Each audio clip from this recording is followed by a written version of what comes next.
किस तरह के लोन में आपके खिलाफ कोर्ट में जाता है और कितने अमाउंट के लोन में बैंक आपके खिलाफ कोर्ट में जा सकता है। साथियों, आपके पास पैसे हैं तो इनके पैसे दे दें और बड़े हिसाब को अपने गले से निकाल लें। नहीं पैसे हैं तो राहु केतु ग्रह तो क्या करेगा, दुनिया का कोई ग्रह धरती पे आके आपका कुछ नहीं बिगाड़ सकता। और ये चवन्नी छाप, ये तो सौदा ही कुछ नहीं है इनका। यमराज तो बैठा ही अमरदीप का, यानी इनको तो हरिद्वार तक छोड़ के ही आऊंगा। साथियों, सबसे पहले आप एक बात समझ ले कि कितने अमाउंट के लोन में कोई भी बैंक, एनबीएफसी कंपनी आपके खिलाफ कोर्ट में जा सकता है। 5,000 रुपए भी अगर आपने लिए हैं तो 5,000 रुपए रिकवर करने के लिए भी वो आपके खिलाफ कोर्ट में जा सकता है। अब सवाल यह आता है, बहुत से आदमियों का 5 लाख का लोन है और 5 लाख के लोन के लिए भी वो कोर्ट में नहीं गया। क्या कारण है भाई? किसी भी तरह का लोन, चाहे आपका 5,000 का है, 5 लाख का है, 5 करोड़ का है, 50 करोड़ का है, कितने अरब रुपए का, डज नॉट मैटर।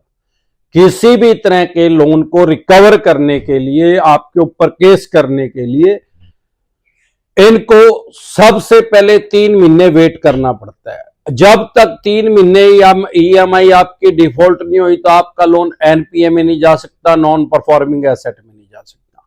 जब तक आपका लोन एनपीए में नहीं जाएगा, आपके खिलाफ कोई कानूनी कार्रवाई नहीं हो सकती।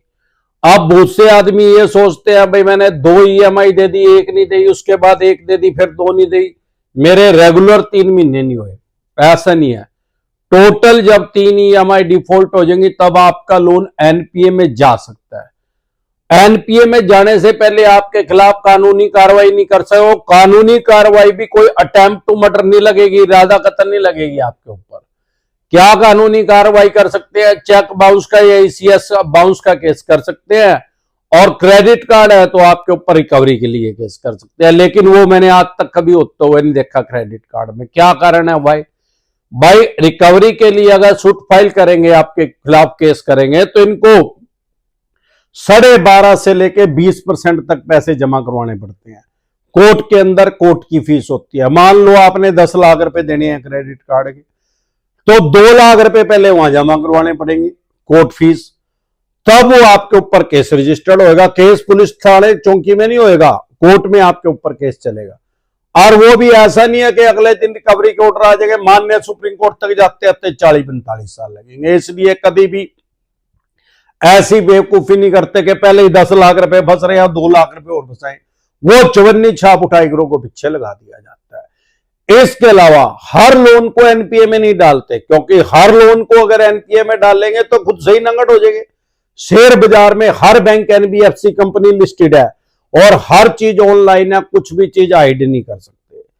अगर आपके ऊपर केस करना है, एनपीए में डालना पड़ेगा। एनपीए का रेशियो बढ़ेगा तो खुद से ही नंगट हो जाएंगे। पीछे लक्ष्मी विलास बैंक डूब गया, उसका 26% एनपीए हो गया। मतलब 100 आदमियों को उसने लोन दिया, 26 आदमियों ने वापसी नहीं दिया, तो इनके ऊपर भी ताला लग जाएगा। ये भी पीछे से खुद से लोन लेके आ रहे हैं बैंक वाले।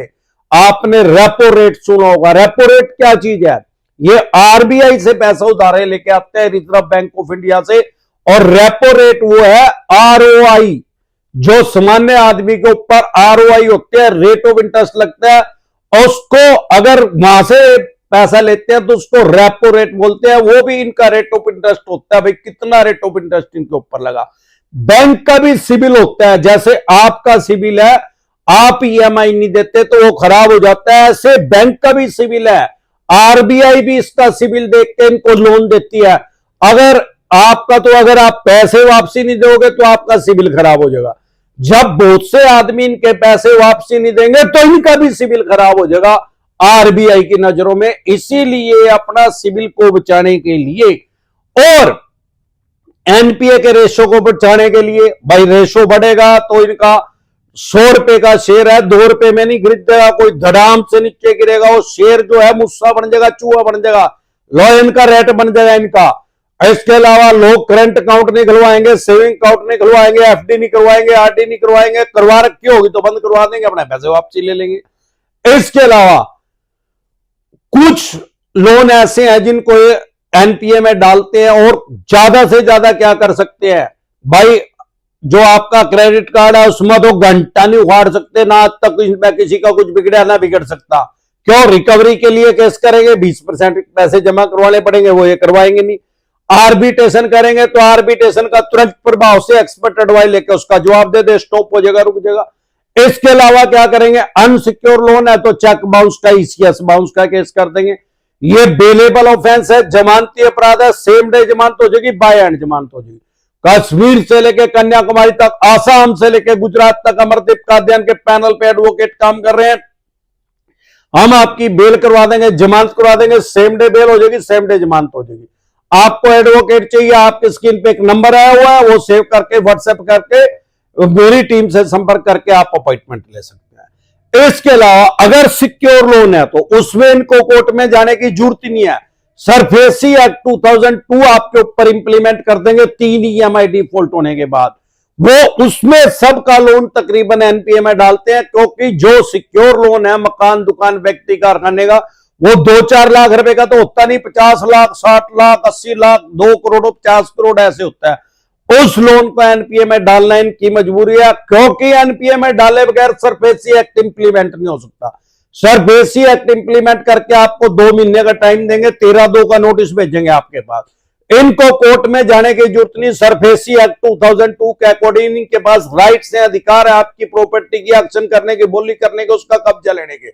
उसका नियम क्या है? 3 ईएमआई डिफॉल्ट होगी तो आपके लोन को एनपीए में डाल देंगे। उसके बाद 2 महीने का टाइम देंगे, टोटल 5 महीने हो गए, आपने फिर भी पैसा नहीं दिया तो 13/4 का सिंबॉलिक पोजीशन का आपको नोटिस देंगे। परित्यात्मक कब्जा मतलब कागजों में कब्जा ले लेंगे आपसे। अब टोटल 6 महीने हो गए, पहले 3 महीने में एनपीए गया, 2 महीने का इन्होंने आपको टाइम दिया, 13/2 का नोटिस हुआ, 5 महीने हो गए, 5 महीने में भी पैसे नहीं दिए, 1 महीने का टाइम और देंगे। फिर भी अगर आपने पैसा नहीं दिया, टोटल 6 महीने हो गए, तो ये आपके खिलाफ डीएम साहब के पास जाके वहां से ऑर्डर लेके उसका पोजेशन के ऑर्डर ले लेंगे। लेकिन हर काम के अंदर लूप होल होते हैं। अगर आपका कोई सिक्योर लोन है और वो दिया नहीं जा रहा, उसमें भी सेटलमेंट होती है। अनसिक्योर लोन में तो ऑटोमेटिक अपने आप ही सेटलमेंट हो जाती है, लेकिन सिक्योर लोन में ऐसे नहीं होती। लो पोल यूज करके, निंजा टेक्निक यूज करे, तुरंत प्रभाव से एक्सपर्ट एडवाइस लेके, निंजा टेक्निक यूज करके बल्लू तुम्हारी जेल से फरार, कह दे अब बेच के दिखा प्रॉपर्टी, ये मिलेगा बाबा जी का घंटा। तब ये उसमें भी सेटलमेंट करते हैं। एक बार जोर से मिलकर नारा लगाएंगे, याद है साथियों? अगर आप हमारे से पर्सनल मीटिंग करना चाहते हैं, पर्सनल एडवाइस लेना चाहते हैं, 5 स्टेटों में हमारे ऑफिस है। अगर आप दिल्ली से देख रहे हैं, सीपी में कनॉट पैलेस में हमारा हेड ऑफिस है, हरियाणा से देख रहे हैं कुंडली में, पंजाब से देख रहे हैं तो लुधियाना में, मुंबई से देख रहे हैं गोरेगांव में, गुजरात से देख रहे हैं तो अहमदाबाद, दिल्ली दरवाजा पे हमारा ऑफिस है। 5 स्टेटों में हमारे ऑफिस है। उसके अलावा अलग अलग स्टेट में मैं टाइम ले आता रहता हूं। आपकी स्टेट में मैं कब आ रहा हूं? आप अपनी स्टेट में मेरे से पर्सनल मीटिंग करना चाहते हैं, पर्सनल एडवाइस लेना चाहते हैं, उसके लिए आप अपॉइंटमेंट लेना चाहते हैं, तो आपकी स्क्रीन पे एक नंबर है, उसको सेव करके व्हाट्सएप मैसेज करके आप अपॉइंटमेंट ले सकते हैं। आप हमारे से पर्सनल मीटिंग कर सकते हैं, पर्सनल एडवाइस ले सकते हैं, या टेलीफोनिकली एडवाइस ले सकते हैं। अगर टेलीफोनिकली एडवाइस लेना चाहते हैं तो जो नंबर आपकी स्क्रीन पे आया हुआ है उसको व्हाट्सएप मैसेज करके आप मेरी टीम से अपॉइंटमेंट ले सकते हैं। एक बार जोर से मिलकर नारा लगाएंगे,